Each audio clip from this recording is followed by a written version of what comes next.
Hello viewers, welcome back to a लिखित प्रवासी। आज हम जा रहे हैं बहुत ही पावरफुल और डिवाइन जगह पर, जो है सप्तशृंगी गढ़। ये जगह महाराष्ट्र के नासिक डिस्ट्रिक्ट में आता है और ये एक बहुत ही फेमस शक्तिपीठ है। काफ़ी लोगों को पता होगा, नासिक को वाइन सिटी भी कहा जाता है, लेकिन यहाँ सिर्फ वाइन ही नहीं, स्पिरिचुअलिटी और डिवोशन का भी अलग एक्सपीरियंस मिलता है। तो चलिए, आज इस वन डे ट्रिप में हम एक्सप्लोर करेंगे कैसे पहुंचना है, दर्शन का एक्सपीरियंस और आप यहाँ पर क्या क्या देख सकते हैं। हमने जर्नी स्टार्ट की नासिक से और हम जा रहे हैं बाय रोड। आप लोकल ट्रांसपोर्ट भी यूज़ कर सकते हैं। नासिक टू सप्तशृंगी गढ़ जो है वो सिर्फ 70 किलोमीटर्स ही है। और अगर आप लोकल ट्रांसपोर्ट यूज़ कर रहे हैं तो नासिक रोड रेलवे स्टेशन है वो पास में है। वहाँ से आपको शेयरिंग जीप्स, बसेस ये सब अवेलेबल है। जब हम यहाँ पहुँचे तब बारिश का मौसम था और सच बताऊँ तो रोड ट्रिप का मज़ा कुछ और ही होता है इस वेदर में। हर तरफ ग्रीनरी ही ग्रीनरी और फॉग्स इतना सारा कि 10 फीट के आगे से हमें कुछ ना दिखे। और क्लाइमेट को एंजॉय करते करते हम फाइनली पहुंच गए हमारे डेस्टिनेशन पर। हमें लगभग 2 घंटे तो लगे ही वहाँ पे पहुँचने के लिए। ये मंदिर पहाड़ों पर है और इसका जो हाइट है वो 4659 की ऊंचाई पर है। ऊपर जाने के लिए 2 ऑप्शंस अवेलेबल है, एक है बाय स्टेप्स और दूसरा है बाय रोप वे। और हमने इजी ऑप्शन चूज़ किया है, दैट इज़ रोप वे। और इसका जो टिकट है वो एडल्ट के लिए 120 है और बच्चों के लिए 60 रुपीज़ है।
ओके गाइस, अब फाइनली हम पहुंच गए हैं रोपवे की तरफ। वैसे ऑनेस्टली बताऊँ तो मुझे लग रहा था कि यहाँ पे बहुत ज़्यादा भीड़ होगी, क्योंकि वीकेंड्स पे ना ऐसे प्लेसेस में यूजुअली फुल पैक होता है। पर देखो, आज बिल्कुल भीड़ नहीं है। मतलब आज तो हम लकी डे लेके आए हैं। एंड सबसे बेस्ट पार्ट, हमें बिल्कुल वेट नहीं करना पड़ा, सीधा एंट्री और सीधा रोपवे में।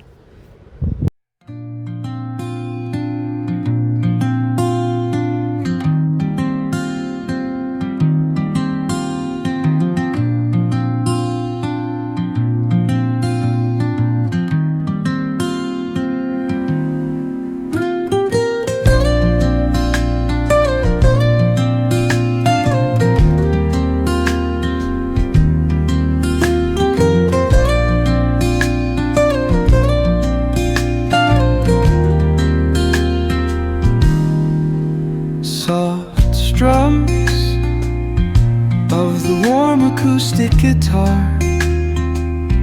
blend with the gentle sound of the waves crashing against the shore. A serene melody weaves through the breeze, creating a soothing rhythm that mirrors the जैसे ही हम ऊपर पहुँचे तो मेरी नज़र ऊपर गई और मैंने देखे इतने सारे मंकीज़ की टोली थी कि सबसे पहले मैंने मेरे मोबाइल को सेव कर लिया। इन लोगों का कोई भरोसा नहीं, कभी भी कुछ भी चीज़ें लेके भाग जाते।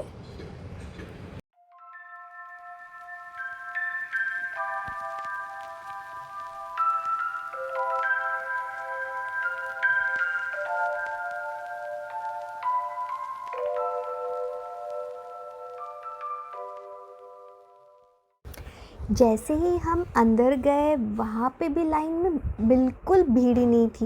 एकदम आराम से हमारा दर्शन हुआ और इतने शांति से बहुत अच्छे से दर्शन हुआ हमारा। मतलब क्या बोलूँ मैं, भगवान भी एकदम फुर्सत में बैठे थे हमें दर्शन देने के लिए।